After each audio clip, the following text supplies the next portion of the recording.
Aleluia! Grupo de louvor, muito obrigado. Você está feliz? Aleluia, glória a Deus, que maravilha estar aqui novamente. Fecha teus olhos, vamos nos conectar com a presença. Senhor Deus, muito obrigado por mais uma oportunidade de estarmos conectados contigo, Pai. O nosso objetivo aqui é que possamos ser acrescentados por Ti, ensinados. O nosso coração está disponível para uma nova porção da Tua palavra, Pai. O nosso desejo é não sair daqui da mesma forma que entramos, mas que possamos ser transformados pela prática da Tua palavra. Nós entendemos e estamos dispostos a ouvir e receber de Ti, que é manso e humilde de coração, Pai. Nós sabemos que contigo nós somos convictos da nossa salvação, nós somos convictos do nosso chamado, e assim nós podemos entender aonde o Senhor quer nos levar, Pai. Então encontra em nós disponibilidade nessa noite. Em nome de Jesus, amém. Aleluia, que maravilha estar aqui. Queria, antes de começar essa mensagem, poder agradecer a Cláudia, a sua família. Muito bom tê-los aqui. Minha primeira vez em Arco Verde, mas eu já estou me sentindo em casa. Hoje eu almocei uma carne de solzinha higienizada. Foi original, selva de verdade. Eu não aviso para o pessoal de Campina, mas foi a melhor carne de sol que eu já comi até hoje, viu? Tava higienizada. Tava maravilhoso. Então, eu queria expressar a minha gratidão a esse povo que tem me acolhido, tem acolhido o Rudá também. Rudá tá solteiro, viu, gente? Se você... Mas eu não podia deixar de agradecer a essa família que, para quem não sabe, há 3 meses e meio atrás, eu estava entrando no centro cirúrgico e, pelas mãos de Dr. Edgley, ele pôde ser usado por Deus para colocar de volta meu joelho para funcionar. Já está funcionando, graças a Deus. Mas eu rompi o ligamento cruzado anterior, o LCA, e jogando bola na praia, jogador caro, né? Jogador caro tem lesão, mas todo esse processo foi muito desgastante, cansativo, dolorido, fisioterapia, estou fazendo até hoje, mas foi muito mais leve tendo o apoio, o suporte de vocês.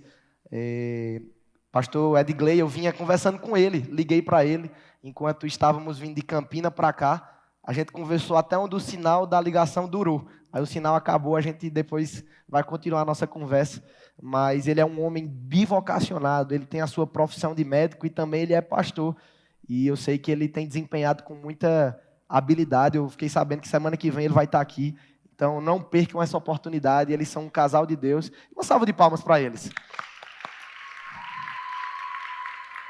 Aleluia. Agora, abra sua Bíblia em Hebreus 12, rapidamente. Deus quer fazer muita coisa, por isso precisa de habilidade. Eu estou lendo na versão Almeida, revista atualizada, Hebreus 12, 1. Eu queria saber se no nosso meio existe alguém que pratica corrida.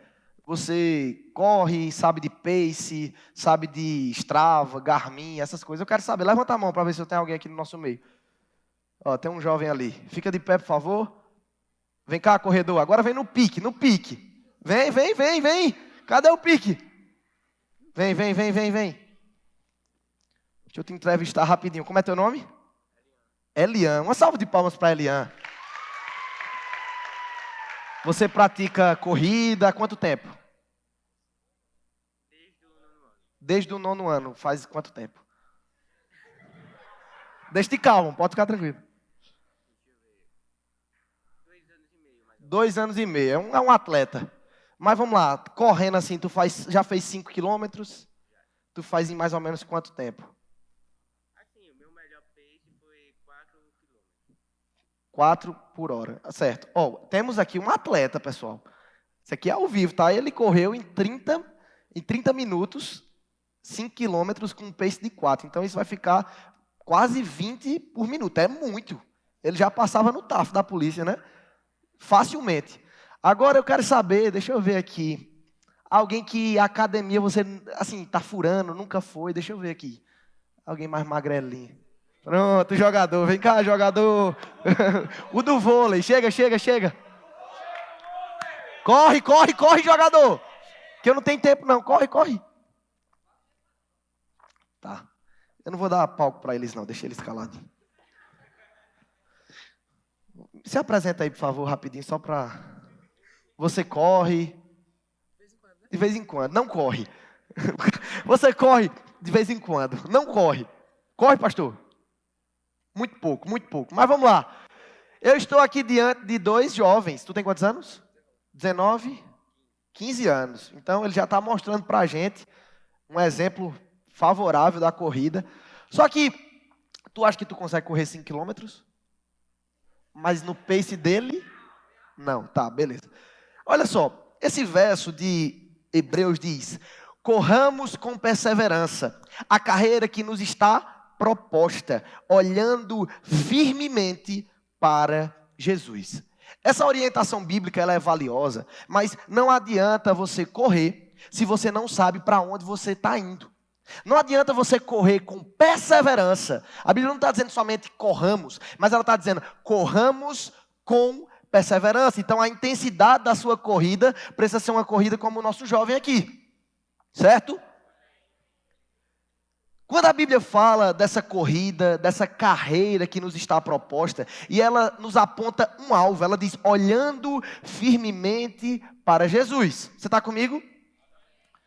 Se você fosse agora, a aposta não é de Deus, mas se você fosse fazer um palpite, você fosse agora, vamos lá, vou perguntar, você acha que numa corrida de 5 quilômetros, quem chega primeiro? Esse jovem?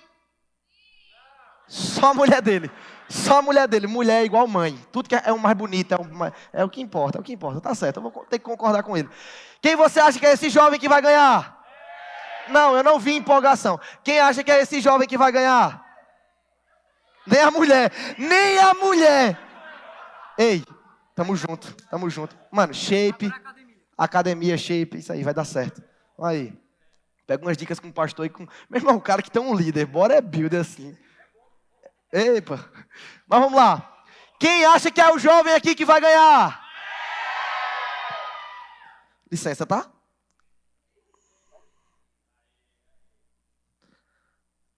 Depois o Rudá amarra teu sapato. Eita, que ele deu 2,9, viu?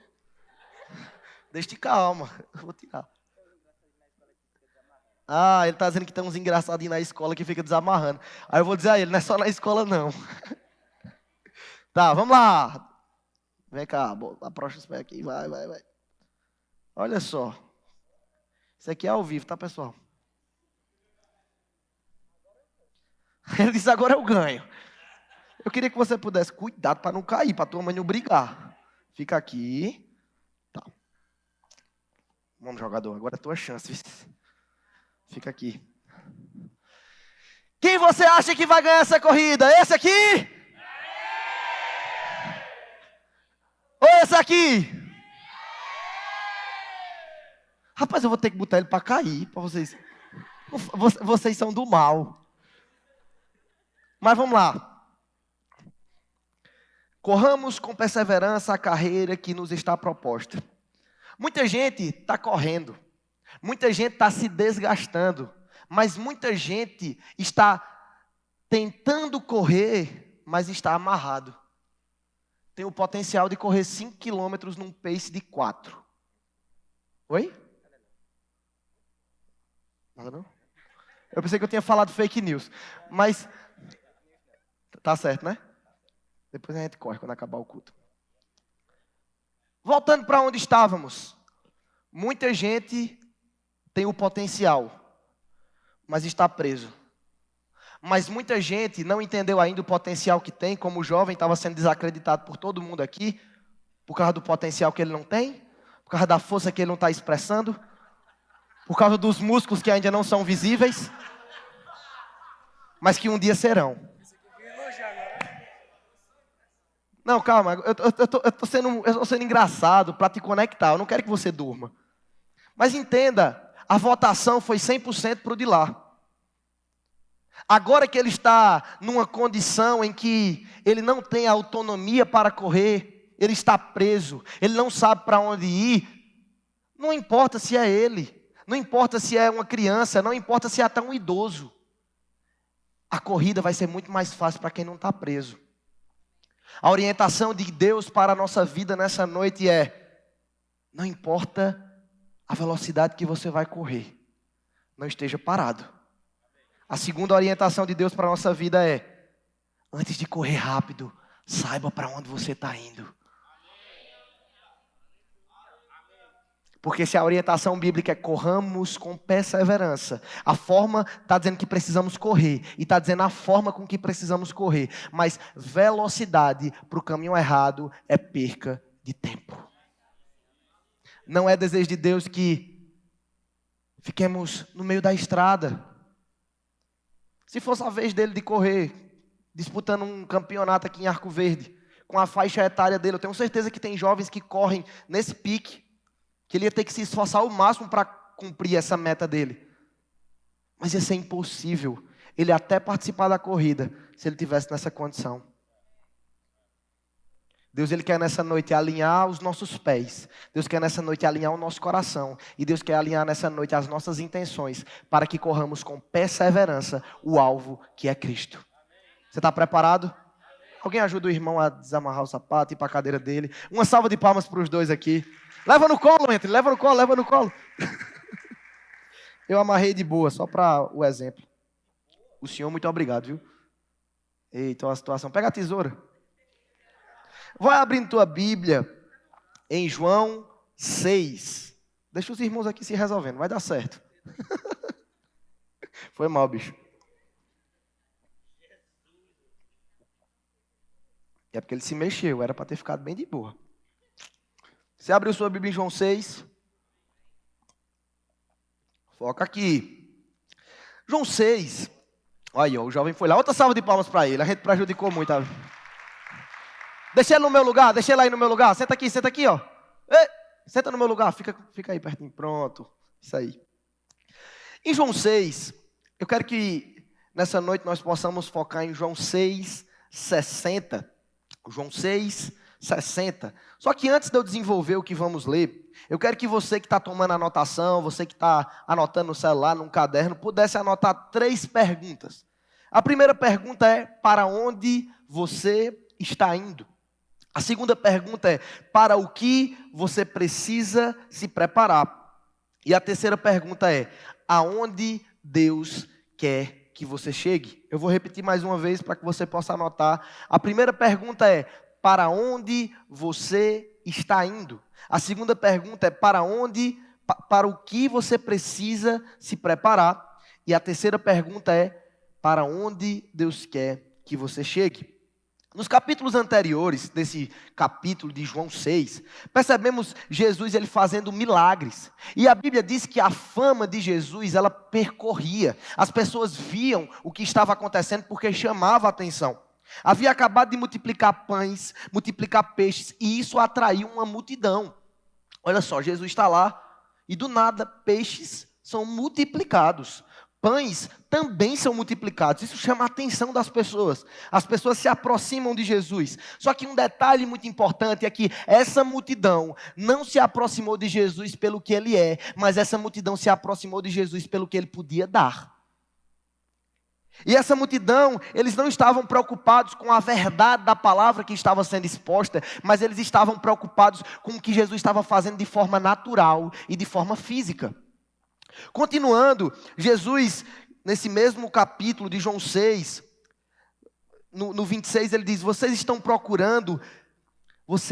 procurando não porque viram sinais, mas porque comeram os pães e se fartaram. Sabe, o nosso relacionamento com Deus não pode ser um relacionamento de buscar a Deus somente pelo que Ele pode nos dar, mas a nossa intenção inicial precisa ser buscar a Deus pelo que Ele é. Quando eu busco a Deus pelo que Ele é, eu entendo que as bênçãos, as dádivas, o que Deus me oferece no relacionamento com Ele, que é muita coisa, vai chegar. Amém? Só que Jesus não para por aí, Ele está ensinando, e a partir de João 6, 25 ao 59, Jesus começa a afirmar categoricamente, Ele fala com todas as palavras, Ele diz: eu sou o pão da vida. Ele acabou de multiplicar pão. E ele está afirmando: eu sou o pão da vida. E ele disse que era necessário comer da sua carne e beber do seu sangue para ter a vida eterna. Para nós que estamos aqui em 2025, depois que Jesus já fez tudo por nós, que temos a Bíblia de forma organizada, é fácil entendermos que Jesus, quando está dizendo que era necessário comer do seu sangue e beber do seu vinho, isso é um paralelo com o que ele viria de fazer na cruz, como sacrifício vivo, santo e agradável. Só que para aquele povo que não era obediente, que não era temente a Deus, isso soou como uma afronta gigantesca. A Bíblia diz que isso escandalizou muitos que acompanhavam. Essa multidão que se aproximou porque viu os milagres, começou a se escandalizar com o ensino de Jesus. A Bíblia diz que nesse momento as pessoas começaram a criticar o ensinamento duro de Jesus. Existe uma ideia que tem se popularizado de que Jesus é só amor, de que o evangelho é só amor, de que vir para a igreja é só good vibes, é só porque está na moda, é só porque é bonito botar no Instagram e as pessoas reagem com a mão assim. Ficou legal, ficou descolado. Você faz o que no sábado? Cara, eu vou para a igreja porque eu sou evangélico, eu sou o crente. Sabe, o evangelho não é sobre você vir para a igreja num final de semana, mas é sobre um estilo de vida.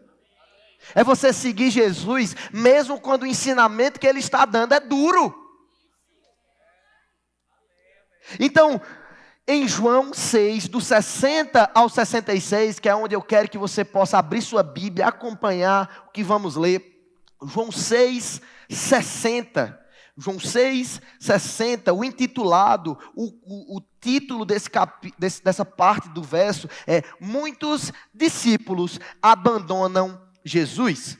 Em João 6, 60 diz: muitos dos seus discípulos, tendo ouvido tais palavras, disseram: duro é este discurso, quem pode ouvir? Sabe, Jesus ensinando as palavras de vida eterna. Quem aqui já foi corrigido pelo pai? Quem aqui já foi corrigido pela mãe? E você ficou com aquele posicionamento de não gostar. Ninguém gosta de ser corrigido.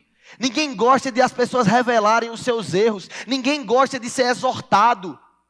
Ninguém gosta de dizer assim: você está agindo errado. Não é comum. Só que a nossa vida em Cristo, Deus nos chama, Jesus nos convida para andar com Ele, para ter uma vida incomum.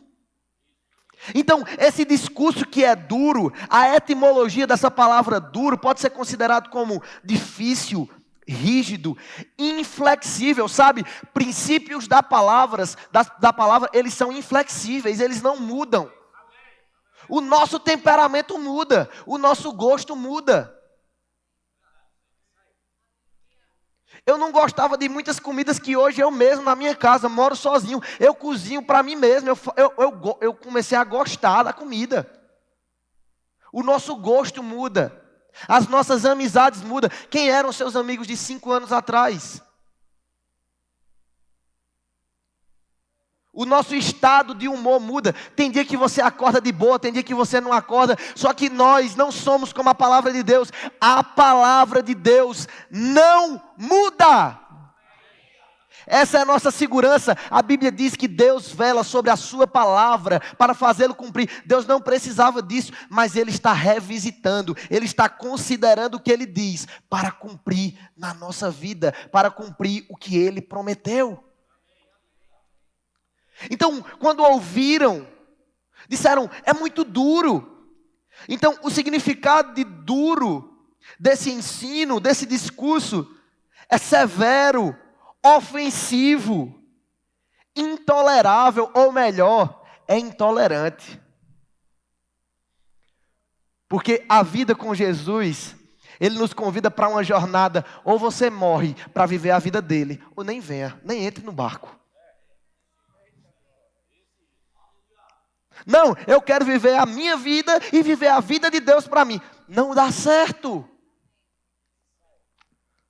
Eu tenho outra mensagem que Deus não colocou no meu coração para hoje, Ele colocou essa mensagem para hoje, mas que é o convite de Jesus. Jesus, quando convida os seus discípulos, uns estavam pescando e Ele diz: vem, que eu te farei pescadores de homens. E a Bíblia diz que imediatamente, na mesma hora, naquele mesmo instante, na hora, eles foram. Eles deixaram. Em outros momentos, quando Jesus foi convidar o restante dos discípulos, ele diz: Pedro, abandona a tua casa. Ele abandona a esposa.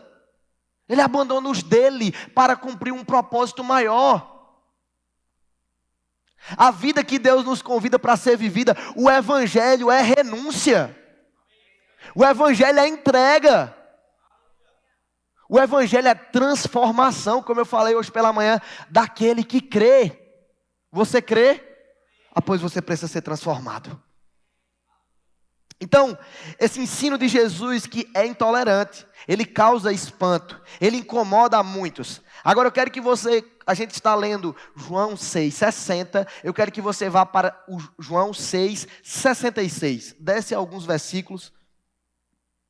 João 6,66. A palavra do Senhor diz: nesse momento, muitos de seus discípulos se afastaram dele e o abandonaram. Então Jesus se voltou para os 12 e perguntou: vocês também vão embora? Simão Pedro respondeu: Senhor, para quem iremos? O Senhor tem as palavras de vida eterna. Nós cremos e sabemos que o Senhor é o Santo de Deus. Perceba que quando Jesus questiona os discípulos, a resposta de Pedro não é para onde, mas é para quem. Para quem? É porque eles estavam seguindo Jesus. E eles dizem, Pedro diz, representando os discípulos: eu tenho seguido tu, Jesus. Eu atesto que tu és o Cristo, o Filho do Deus vivo. Eu reconheço que tu és o enviado de Deus. Eu sigo o Senhor. Então, para onde eu vou? Para onde irei? Para quem eu irei, se somente o Senhor tem as palavras de vida eterna? Eu fiquei na dúvida a primeira vez que eu li esse verso, por isso que eu nunca tinha estudado a fundo sobre ele, porque eu fiquei às vezes a gente fica com dúvida e deixa de lado. Só que a palavra de Deus, ela traz para nós revelações. Nós podemos ler com profundidade as Escrituras, ser ensinados pelo Espírito Santo, e meditando, estudando, buscando sobre o que Jesus estava conversando, o que aconteceu nesse contexto. A dúvida que surgiu é: se muitos discípulos abandonaram Jesus, aí depois diz, muitos de seus discípulos disseram. Então, quando a Bíblia diz que muitos de seus discípulos disseram, eu pensei, foi os 12. Só que a Bíblia está nomeando aquela multidão que se aproximou por causa dos milagres de discípulos. Está generalizando, está dizendo assim, aqui estão os discípulos de Jesus. Só que, por que você está falando isso, Isaac? Porque Jesus, ele faz questão, ele diz assim, nesse momento, muitos de seus discípulos, João 6,66. João 6,66. Nesse momento, muitos de seus discípulos se afastaram dele e o abandonaram. No 67 diz, então Jesus se voltou para os 12. Então, a multidão inteira que estava ouvindo, que estava participando, Jesus, ele faz questão, depois que eles abandonam Jesus, por causa desse ensino duro, Jesus faz questão de dizer, eu quero falar agora com vocês, os 12. Os outros já foram. Sabe, essa mensagem da cruz, um evento massa como esse, não era para ter pessoas se ajeitando para ir para festas, era para ter pessoas aqui, era para estar lotado esse evento. Era para o lugar onde vai ter festas do mundo ser o Convictus.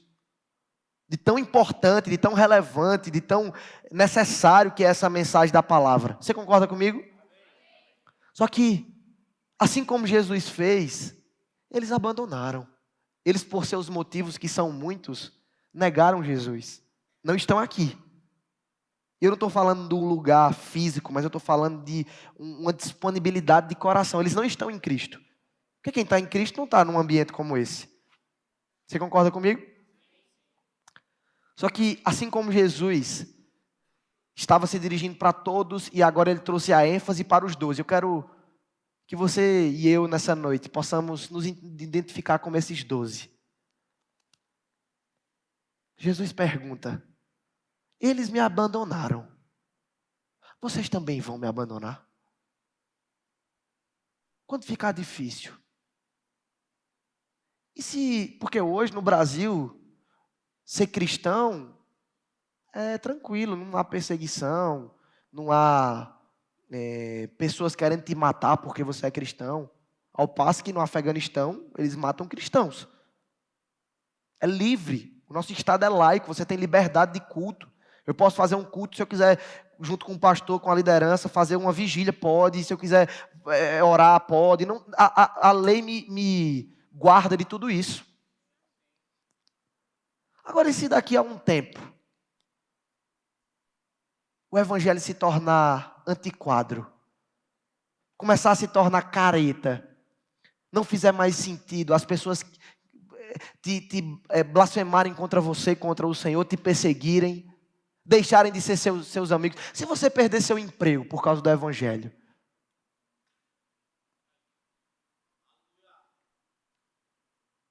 porque a vida que Cristo nos chama para viver é uma vida de negar a si mesmo e tomar a sua cruz diariamente.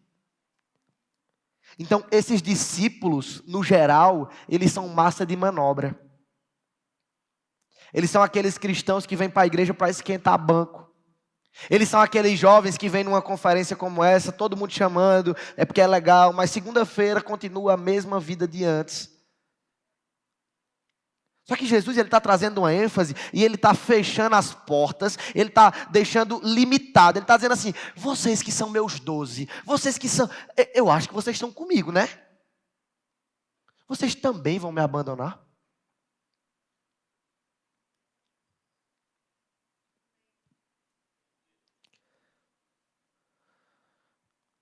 Eu acho que para muitos, né, Jesus ele quando fala, né, que a multidão se afasta e Jesus levanta a questão, vocês estão comigo ou não estão? Pode parecer que Jesus ele é inseguro, né?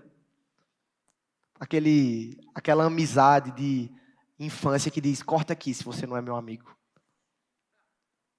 Vamos jurar.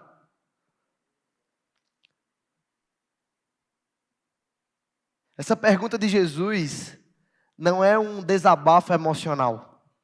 Porque ele sabia desde o princípio quem era fiel a ele. Em João 6,64 diz, mas alguns de vocês não creram em mim, pois Jesus sabia desde o princípio quem não acreditava nele e quem iria traí-lo. Essa pergunta de Jesus não é porque ele não sabia, ele sabia. Essa pergunta de Jesus também de longe indica insegurança. O comentário Leon Morris, do Novo Testamento, diz que, de longe de indicar insegurança, é uma forma de Jesus examinar a fé dos seus discípulos. Ele não quer seguidores por entusiasmo, mas por convicção. Jesus não quer que você siga ele porque é legal, porque tem gente mandando, porque as pessoas estão pedindo. Jesus quer que você siga ele de verdade, com seu coração, independente dos seus amigos, independente da sua família. Ele quer que você busque a ele porque você entende que você que precisa dele. Se a tua fome para com Deus for baseada num evento, for baseada numa liderança, for baseada numa influência, você vai morrer de fome. Porque desde o reino animal, as mães ensinam seus filhotes só no primeiro período, dando comida na boquinha, depois a se vire. Fazem 2 anos e meio que eu moro longe dos meus pais. Minha mãe nem sabe o que eu jantei ontem. Nem sabe o que hoje ela sabe o que eu almocei, porque eu mandei a foto para ela de uma carne de sol higienizada.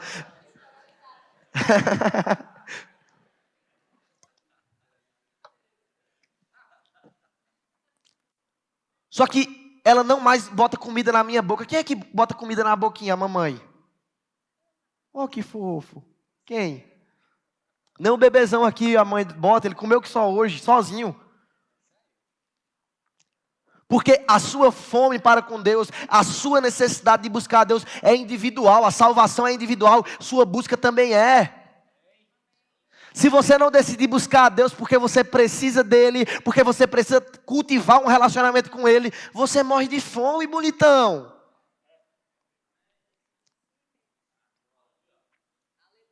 Quando foi que você buscou a Deus porque você precisa?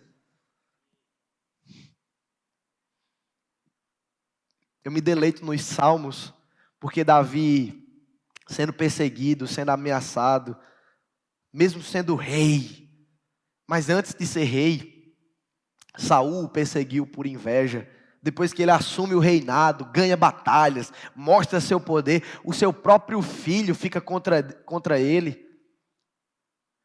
E Davi, ele sempre está sendo sincero com Deus, o suficiente para depois de milhares de anos, quando abrimos nossa Bíblia nos Salmos, vemos Davi dizendo: por que se perturba dentro de mim, ó minha alma? Crê em Deus.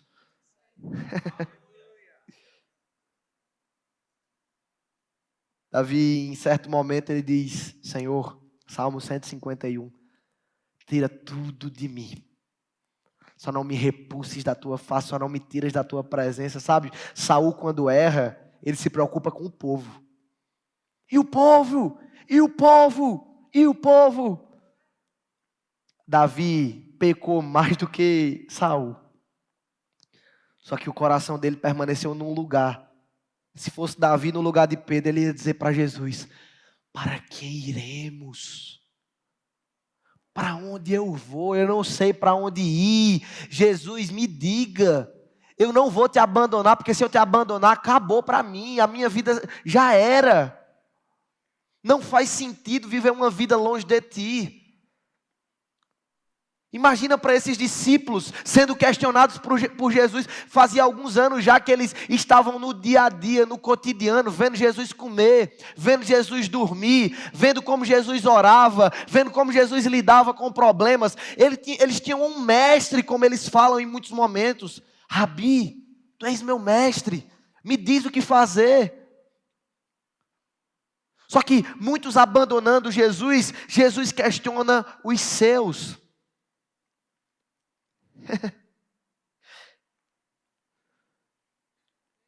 João 6,68, Simão Pedro respondeu: Senhor, para quem iremos? Pedro está dizendo: se a gente vai te abandonar, não, eu não tenho para onde ir não, mestre. O Senhor tem me dito o que fazer, até o que comer, como lidar. Eu torei a orelha de Malco. O Senhor me ensinou sobre benignidade, mansidão e domínio próprio de uma vez. Eu não criei da forma que deveria crer quando foi para andar sobre as águas. E o Senhor me conduziu. Eu não posso te abandonar. Eu encontrei o Senhor que é o Salvador, que é meu Rei, que é meu Senhor. Eu não vou te abandonar, porque eu não sei nem para onde ir. Os pais chegam para mim, para João, para a gente lá no ministério e dizem: Isaac, qual é a técnica para meus filhos não se desviar? Eu digo: você enxertar neles a palavra e fazer com que eles busquem a Deus por eles. Eu nunca li a Bíblia porque meu pai mandou. E meu pai é pastor. Meu pai não mandou vir para cá. Por mais que ele gostaria de eu estar aqui, porque conhece os irmãos. Minha mãe nunca mandou eu fazer entregas, eu fazer votos com Deus, fazer jejuns prolongados.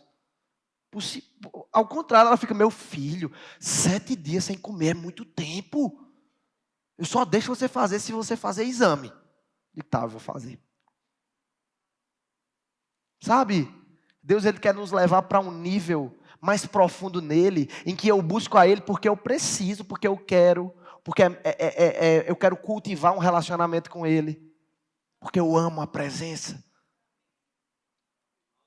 Você ama a presença de Deus?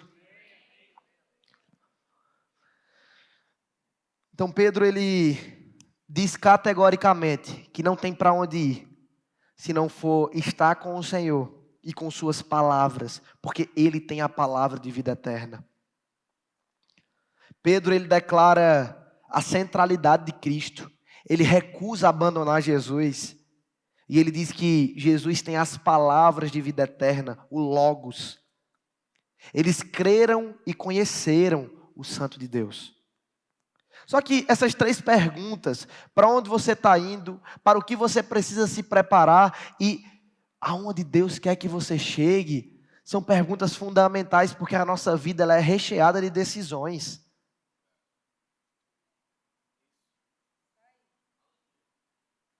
Se você toma decisões corretas, decisões alinhadas, decisões sensatas, decisões prudentes, você vai ser bem-sucedido. É ou não é?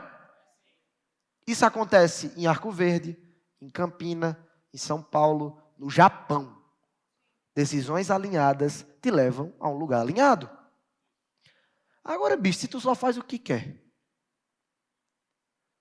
você não pensa em trabalhar, não pensa em estudar, não pensa em trazer uma condição, sabe? Eu fico indignado com esses adolescentes aí que estão quase terminando a escola, já terminaram a escola, e são só um sanguessuga para os pais. É só vem a mim, é só vem a mim, é só comendo, é só dando trabalho, é só dando custo. Eu não conheço nenhum dos pais de vocês, mas infelizmente essa é a realidade.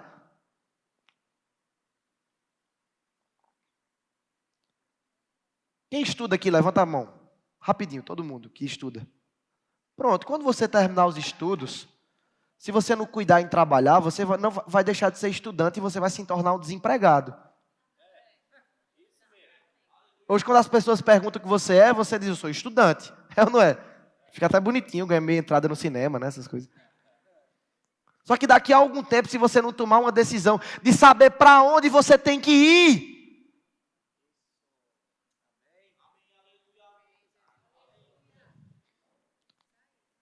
então, em Cristo, nós encontramos um motivo. Em Cristo, nós somos transformados. A Bíblia é dividida em antes e depois de Cristo, Antigo e Novo Testamento. A nossa vida também precisa ser. Se você antes de Cristo era uma pessoa, e agora estando em Cristo, você é a mesma, plim, você não aceitou Jesus de verdade. Você não deu espaço para Ele transformar a sua vida. Esse Pedro, que em muitos momentos nos evangelhos é apresentado com uma impulsividade, ele corta a orelha, ele quis andar sobre as águas, mas logo em seguida duvidou. Isso acontece em Mateus 14, 28 ao 30. Ele tinha uma autoconfiança muito grande, uma presunção. Afirmou que nunca negaria Jesus, mesmo que todos negassem, em Mateus 26, 33 ao 35. Ele negou Jesus 3 vezes por medo, como a palavra do Senhor diz em Lucas. Sabe, esse Pedro, que andava com Jesus, que muitas vezes agiu de forma errada. Pedro errou muitas vezes. Só que esse Pedro decide se transformar pela palavra de Deus, de dizer assim, os meus caminhos agora vão ser conduzidos pelo meu mestre. Ao ponto que Jesus morre, Pedro fica só que Pedro não encerra sua jornada com a morte de Cristo. Pedro continua desempenhando seu chamado, é tanto que se você for ver, Pedro ele escreve 2 epístolas, 1ª e 2ª Pedro. E esse Pedro, que nos evangelhos, maduro, não era maduro, imaturo quer dizer, que era um Pedro confuso, um Pedro que agia com suas emoções. Nas epístolas, nas cartas, nós vemos Pedro dizendo em 1 Pedro 5,8, sede sóbrios e vigilantes. Um Pedro que agia de forma impulsiva, ele fala da importância de viver com prudência em tempos difíceis. Esse Pedro age com humildade, quando ele diz em 1 Pedro 5,5, revesti-vos de toda humildade no trato uns com os outros.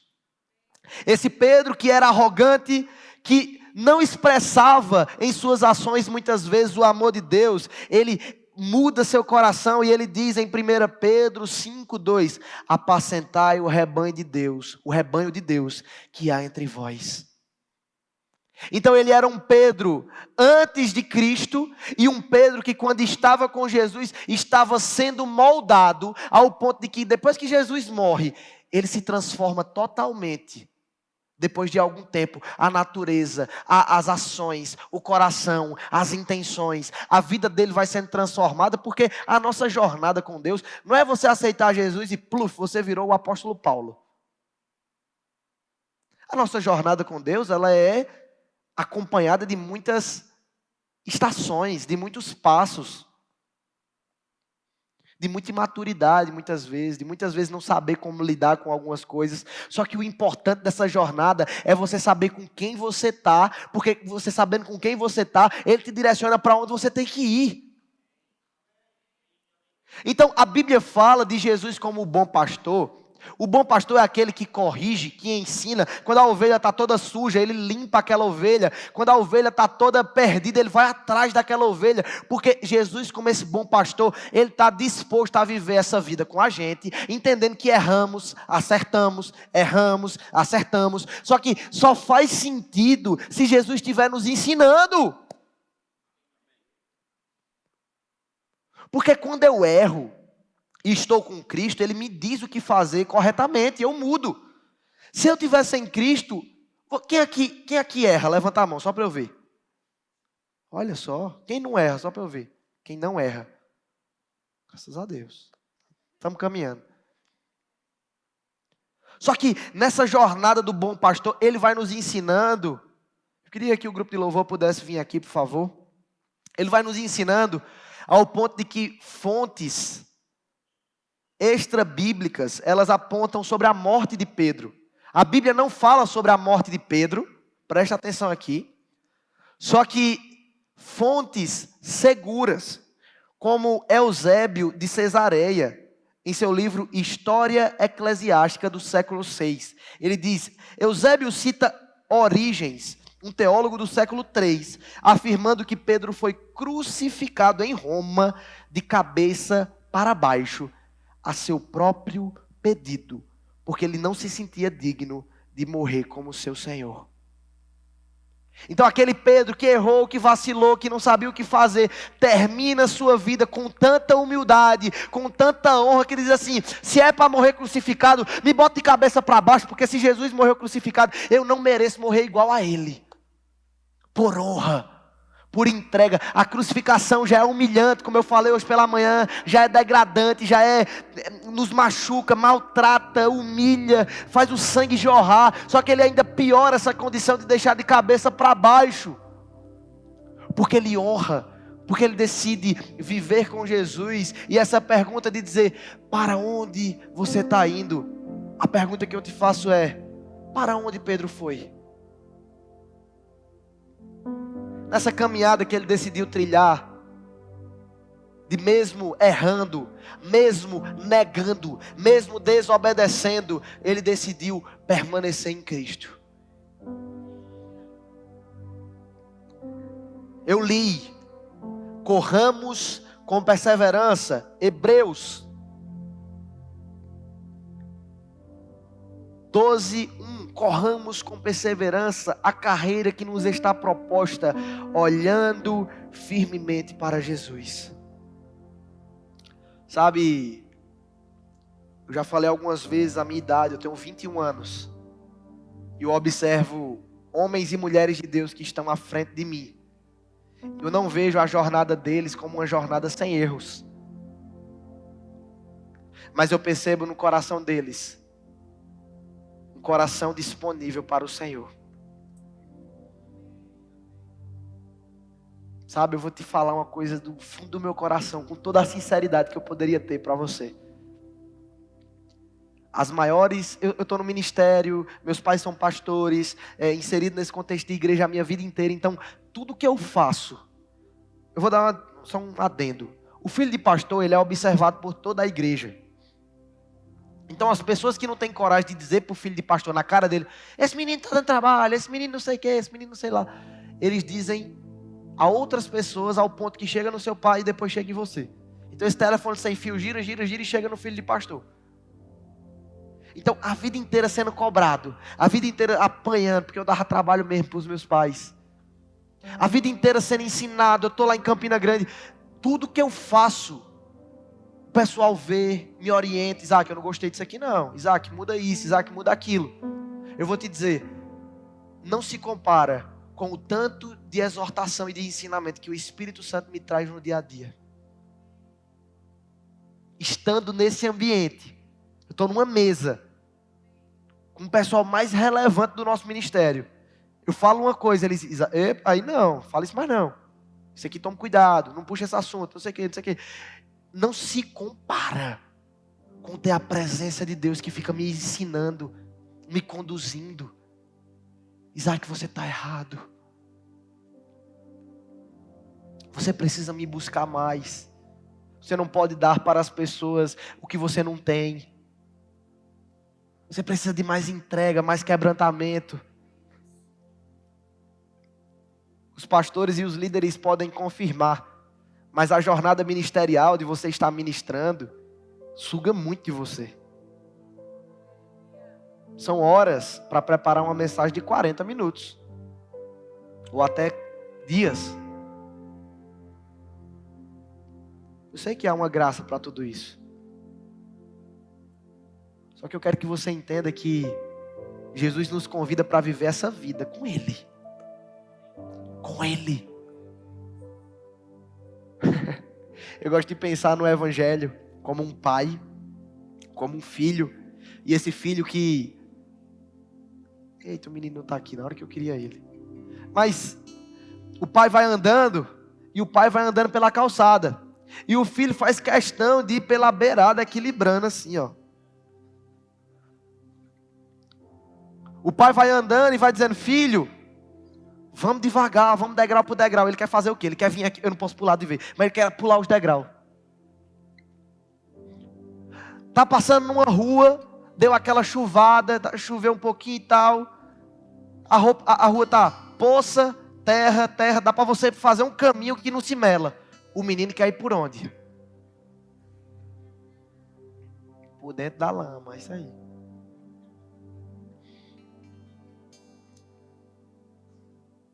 Nós precisamos nos permitir entender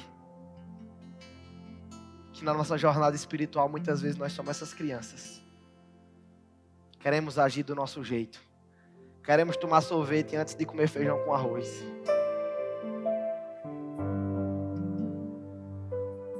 Queremos ter a namorada, o namorado, antes de tratar as defraudações que você mesmo tem. As faltas que você mesmo tem. As carências que você mesmo tem. Se você é uma pessoa carente, mal amada, mal resolvida, se você se envolver com outra pessoa, você vai piorar você e piorar ela. Se resolva, abençoado. Você não é os seus sentimentos, você não é o que a sua carne fala. Adolescente não namora. Não é porque a gente é chato, é porque é adolescente. Tu tem noção que a decisão mais importante que um ser humano pode tomar na vida é de aceitar Jesus como seu Senhor e Salvador? E a segunda decisão mais importante para um homem, para uma mulher, é escolher com quem ele vai dividir o resto da sua vida. E tu está escolhendo a primeira peça que aparece na tua frente.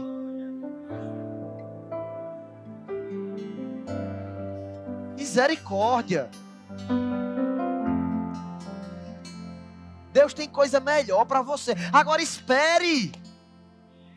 Decida ser trabalhado pela palavra. De dizer assim, Pai, coloca em mim a pessoa certa. Mas antes disso, eu quero ser essa pessoa certa. Eu quero estar conectado. Eu quero conhecer a Ti. Eu quero Te buscar. Eu quero que o Senhor resolva a minha carência.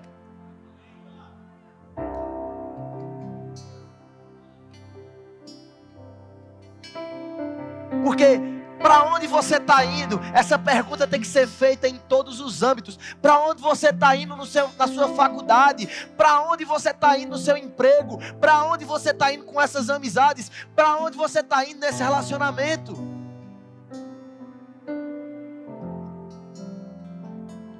Então que Deus possa nos mostrar para onde ir, quais ferramentas precisamos adquirir, mas que possamos entender que essa jornada é com Ele. Fica de pé.